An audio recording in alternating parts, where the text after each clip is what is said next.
अजमेर उत्तर से जीते भाजपा के वासुदेव देवनानी को विधानसभा अध्यक्ष बनाया जा चुका है। यह अजमेर के लिए बहुत ही गर्व की बात है और उनको विधानसभा अध्यक्ष बनाया जाना अजमेर के इतिहास में लिखा जाएगा। जब जब अजमेर के इतिहास की बात आएगी तो विधानसभा अध्यक्ष के रूप में देवनानी का जिक्र जरूर होगा। किसी समय कांग्रेस के किशन मोटवानी विधानसभा उपाध्यक्ष रहे थे, तो इसलिए जब भी अजमेर के इतिहास की बात आती है या राजनीतिक चर्चा होती है तो मोटवानी का नाम शिद्दत से लिया जाता है।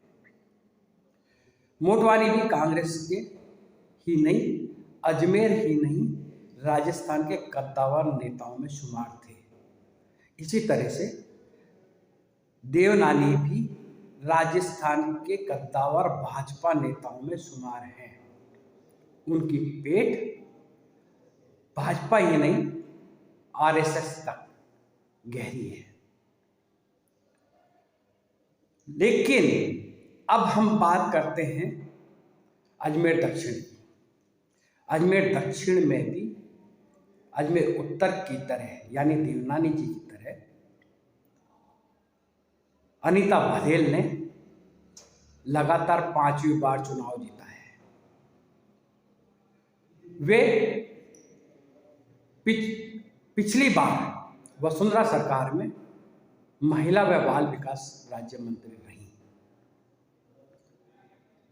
चूंकि अनीता बघेल 5वीं बार चुनाव जीती हैं, तो ये माना जा रहा था कि उन्हें भी राजस्थान के भजन लाल सरकार में मंत्री बनाया जाएगा और कैबिनेट मंत्री बनाया जाएगा। जिस वक्त विधायक दल की बैठक हो रही थी, तब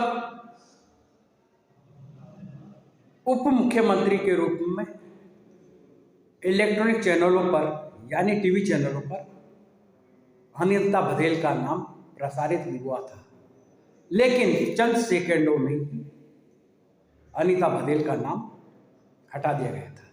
बाद में 2 नाम सामने आए थे।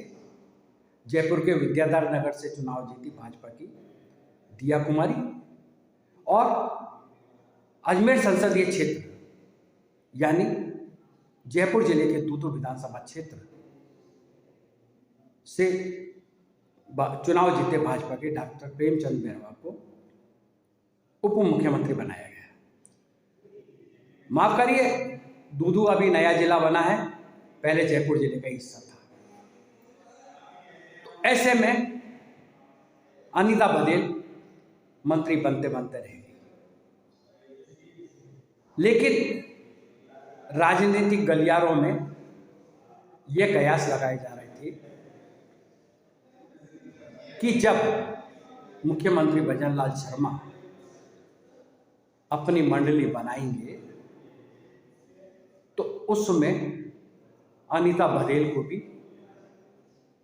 कैबिनेट मंत्री या स्वतंत्र प्रभार वाले राज्य मंत्री के रूप में जगह मिलेगी।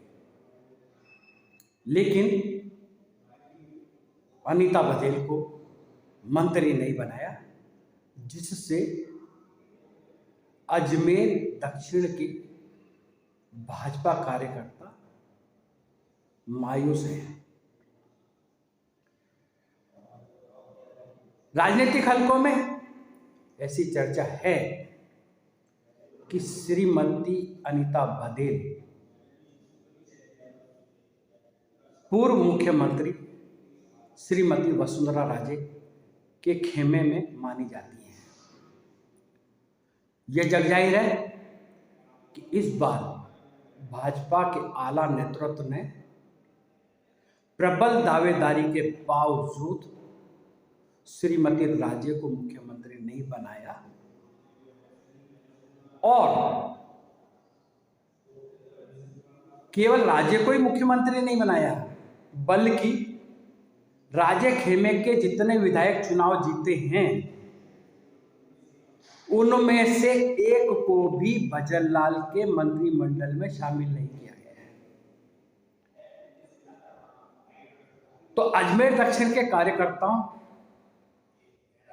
की नाराजगी तो वैसे ही दूर हो जानी चाहिए कि भजनलाल ने अपने मंत्रिमंडल में केवल बधेल ही नहीं, राज्य के समर्थक लेकिन भी शामिल नहीं किया। यह भी माना जा रहा है कि राजनीतिक संतुलन